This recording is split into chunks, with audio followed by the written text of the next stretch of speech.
এখানে আল্লাহ বলছেন ঠিক আছে তুমি যত শয়তানি ইচ্ছা করাতে পারো, কিন্তু আমার কোন বান্দা বান্দি যদি আমি আল্লাহকে একবার একটা সেজদা দেয়, একটা সেজদা দিয়ে যদি বলে সুবহান রাব্বিয়াল আ'লা, যদি বলে আল্লাহ মহান, আল্লাহ শ্রেষ্ঠ, আল্লাহ সবার উপরে, আর আমি আল্লাহর দরবারে যদি সেটা কবুল হয়ে যায়, মনে রেখো তুমি 100 বছর শয়তানি করে যে পাপ করেছো, আমি একটা সেজদার মাধ্যমে এই 100 বছরের পাপ মোচন করে দেব। সুবহান আল্লাহু আল্লাহু আল্লাহু আল্লাহু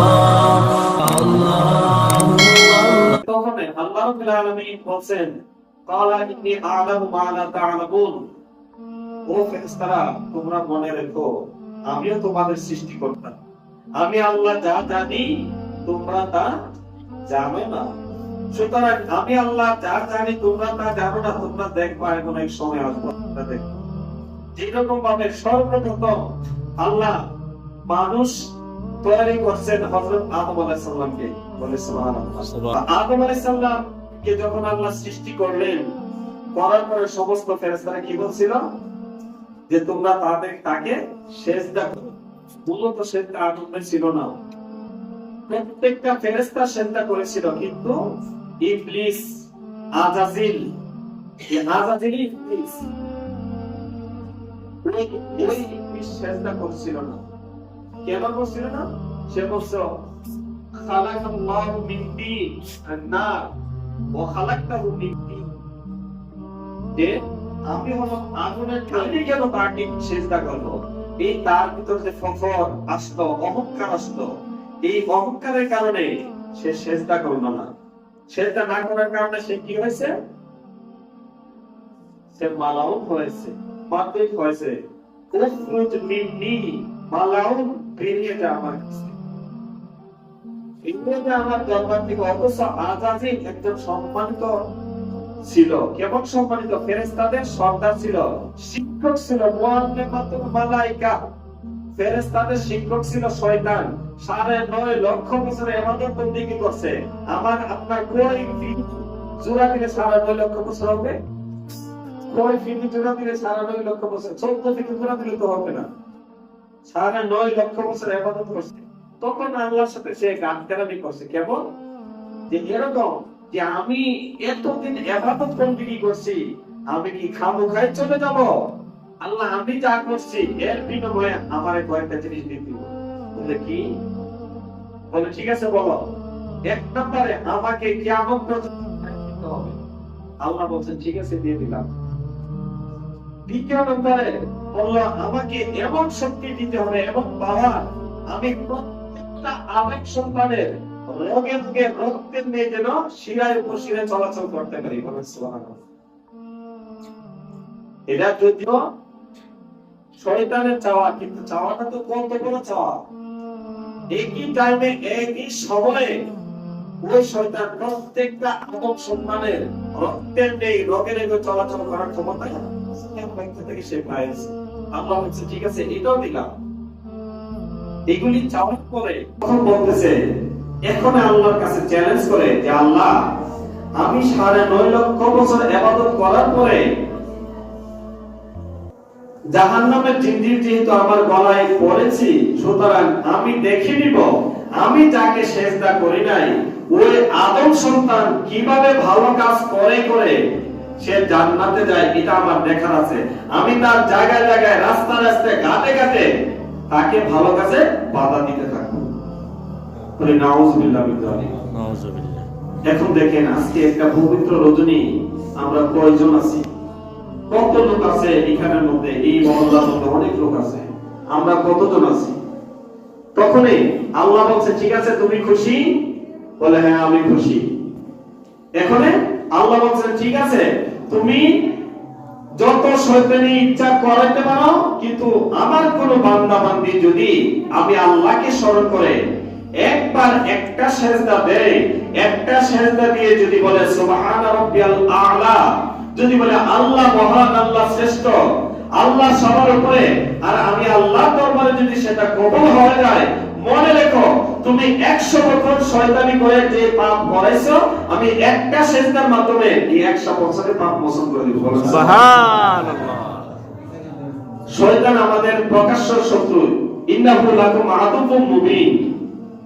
শয়তান আমাদের প্রকাশ্য শত্রু। কিভাবে শত্রু? একটা ঘটনা ছোট্ট করে বলে দিচ্ছি, যে একবার এক ইবলিস এক মুরব্বীর কাছে গেছেন। কেন গেছেন? তার সে যাতে জামাতে নামাজ না পড়তে পারে তাকে ধোঁকা দেওয়ার জন্য গেছেন। যাওয়ার পর দেখে যতই ধোঁকা দেব কোনো কাজ হইতেছে না। শেষ পর্যায়ে তাকে মাটির মধ্যে ফালা দিয়েছে। বৃষ্টি বাদলের দিন, ঝড় তুফানের দিন, তার কাপড় চোপড় নষ্ট হয়ে গেছে। সে আবার বাড়ি থেকে পালায় আবার আসতে চাইতেছে। এরকম ভাবে করতে করতে 2-3 বার করার পরে দেখে যে আর সম্ভব না, সে আসবেই। তখন শয়তান মনে করছে কি শাস্তি, সে তো অনেক সব, যত বাধা দেয় ততই সব হয়, সুতরাং তাকে সব থেকে বঞ্চিত করতে হবে। কি করতে হবে? সব থেকে বঞ্চিত করতে হবে, মাহরুম করতে হবে। তাহলে কি করে করা যায়? তখন শয়তান ওই দরবেশের কাছে বা ওই ব্যক্তির কাছে গেছে। কিভাবে সে গেছে? একটা ইয়ং টকবকে যুবকের নেই ওই মুসল্লির কাছে গেছে, ওই আল্লাহর বান্দার কাছে গেছে। যা বলে, চাচা কাদা কুদা দেখা যায় অনেক, আপনি লাড়ি ভর করে হাঁটেন, সুতরাং আপনার যাইতে কষ্ট হবে, এক কাজ করেন, আপনি আমার কাঁধে ওঠেন, আপনি আমার কাঁধে ওঠেন, আমি আপনাকে কাঁধে করে আমি আপনাকে মসজিদে পৌঁছে দেব। বলি সুবহানাল্লাহ। সুবহানাল্লাহ। এটা কি সুবহানাল্লাহ হবে? আচ্ছা দেখেন কেন বলছি।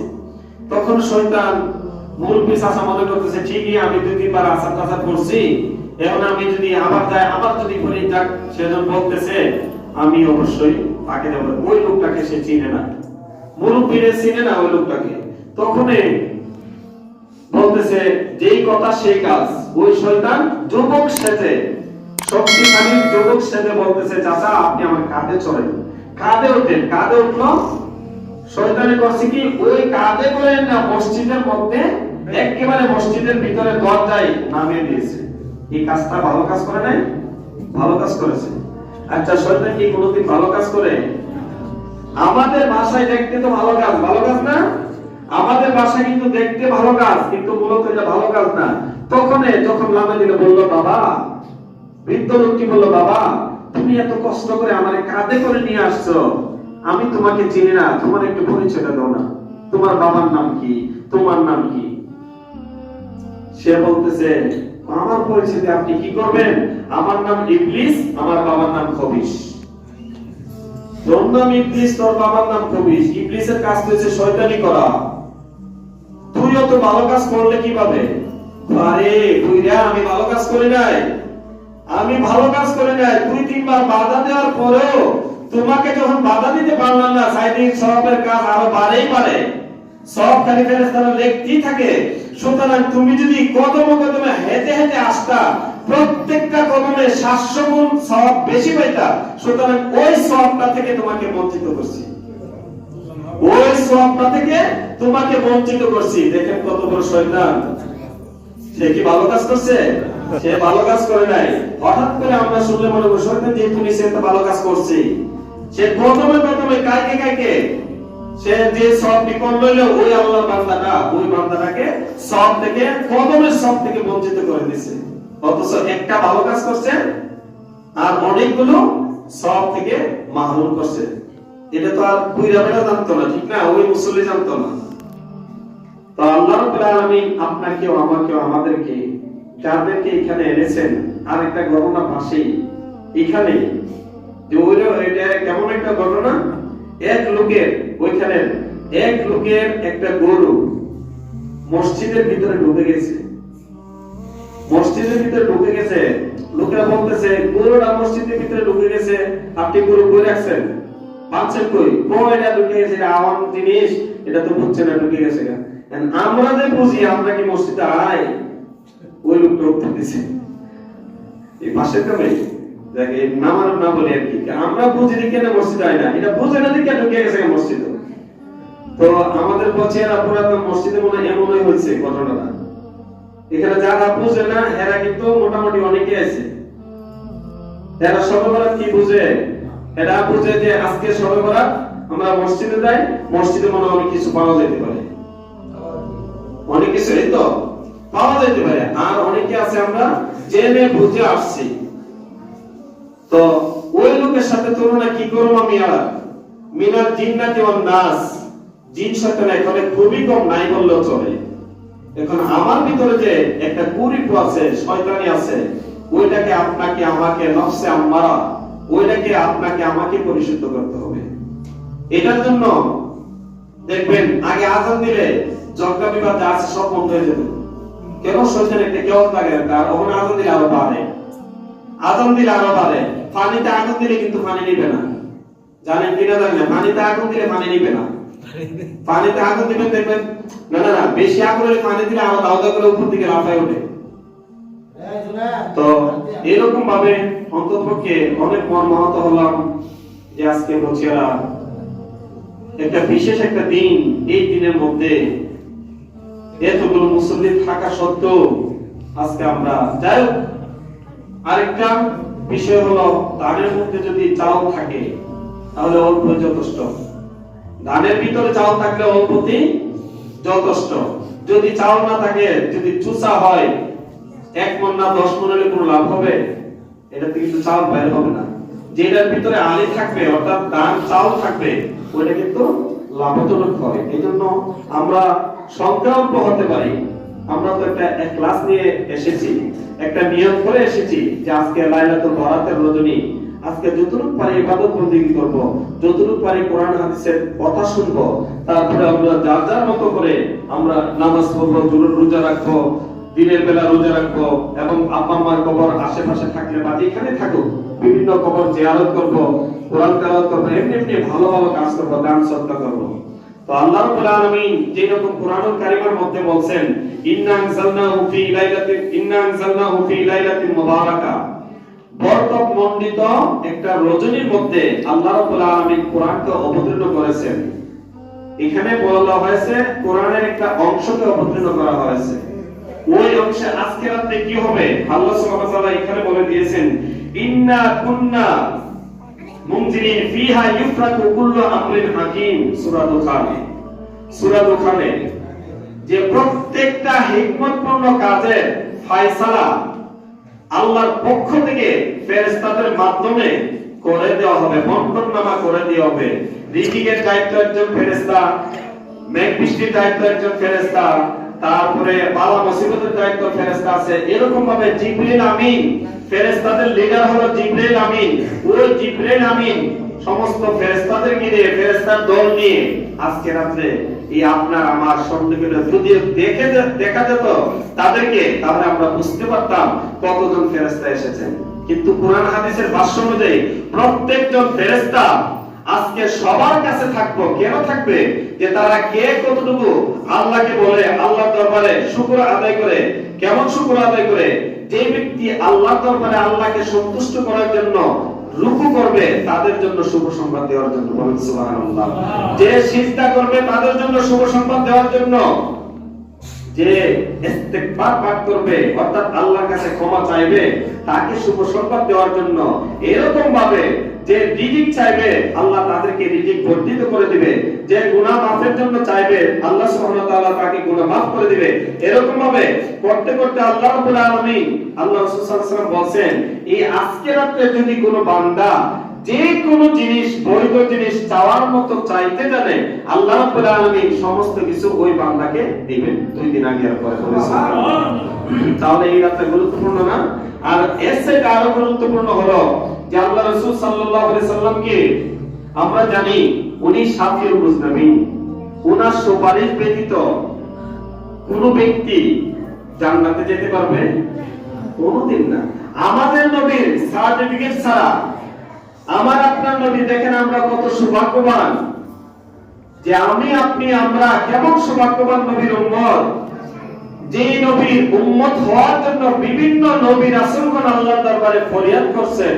কিন্তু আল্লাহ রাব্বুল আলামিন আমরা কোনো ফরিয়াদ ছাড়াই, কোনো চিঠি ছাড়াই, দরখাস্ত ছাড়াই আমাদেরকে যে আল্লাহ রাব্বুল আলামিন এই আখিরি নবীর উম্মত বানাইছে, এর চাইতে বড় নিয়ামত আর কি আছে?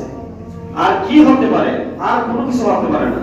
তো আল্লাহ রাব্বুল আলামিন এই আপনার আমার নবীকে শাফিউল মুজনাবিন, যিনি শাফায়াতের অধিকার হিসাবে আমাদেরকে হাসরের মাঠে শাফায়াত করবেন। কাদেরকে শাফায়াত করবেন? ওই শাফায়াতের যে একটা ধারা আছে আল্লাহ সুবহানাহু ওয়া তাআলার নিকট, যখন শাবান মাসের 13তম রজনী, এই 13তম রজনী যখন শাবান মাসের উপস্থিত হলো, আল্লাহর রাসূল সাল্লাল্লাহু আলাইহি সাল্লাম আল্লাহর কুদরতি কদমে সিজদায় পড়ে গেল। বলে, হাবিব আপনি সিজদা দিলেন কেন?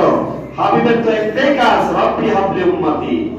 আপনার আমার নবীর একটাই দায়িত্ব ছিল, রব্বি হাবলি উম্মতি, হে আল্লাহ আমার উম্মত, আমার উম্মত, আমার উম্মত। খালি এটাই করছে, শুধু এখানে নয়, জমিনে নয়, আসমানে করছেন, আরশে আজিমে করছেন। বলেন সুবহানাল্লাহ। যে নবী আরশে আজিম পর্যন্ত আল্লাহ দরবারে আল্লাহ দিদারে যেও আপনাকে আমাকে ভুলে নাই, খালি বলে রব্বি হাবলি উম্মতি। যখন আল্লাহ রাব্বুল আলামিনের সাথে মেরাজ শরীফে গিয়েছিলেন আরশে আজিমে লা মাকামে, ওইখানে বলছেন যে আল্লাহ,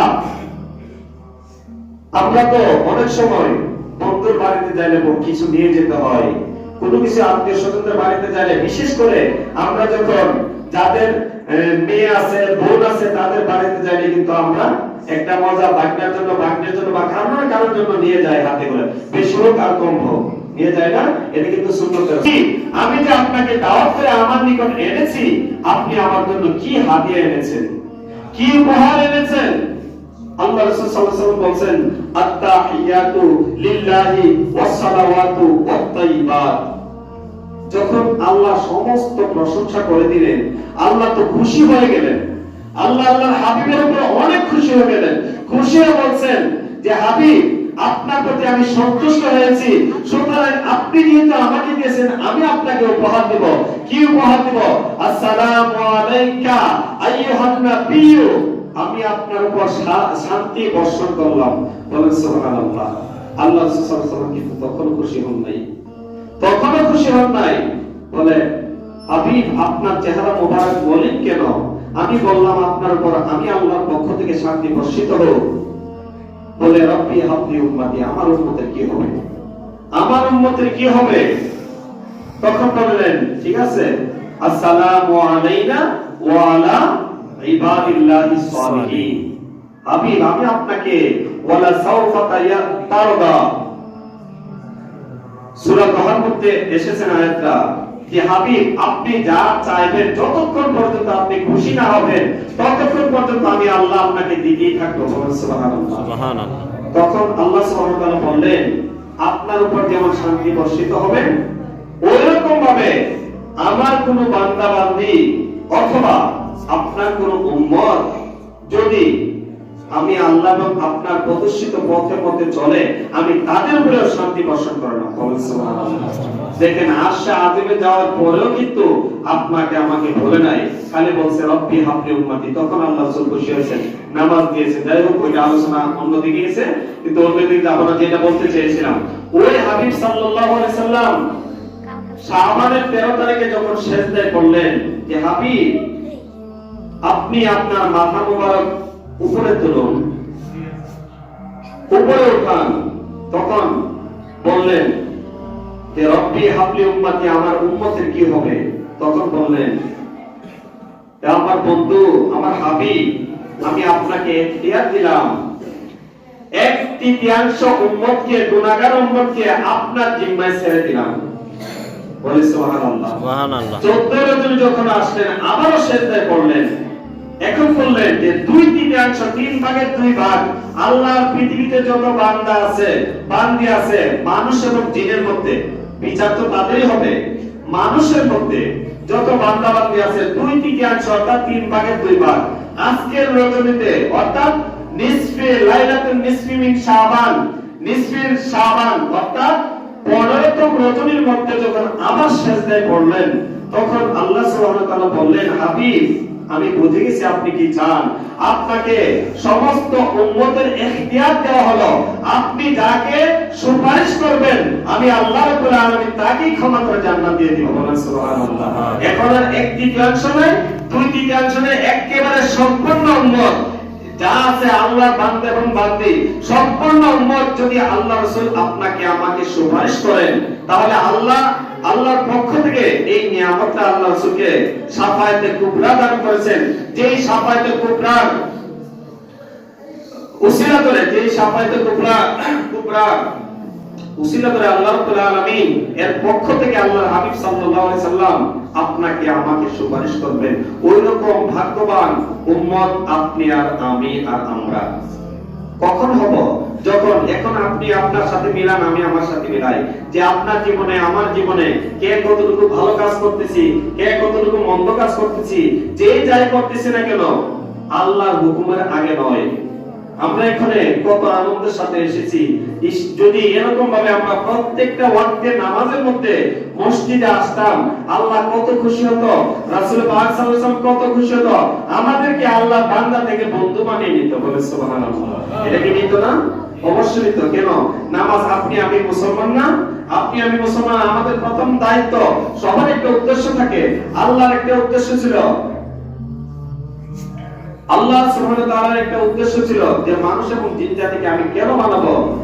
এই জন্য বানাবো যে একমাত্র আমার ইবাদত করার জন্য, আমি আল্লাহর ইবাদত করার জন্য মানুষ এবং জিন জাতিকে ওমা খালাকতুল জিন্না ওয়াল ইনসা ইল্লা লিয়াবুদুন, আমি মানব জাতি এবং জিনবাদ জাতিকে একমাত্র আমার ইবাদত করার জন্য তাদেরকে সৃষ্টি করেছি।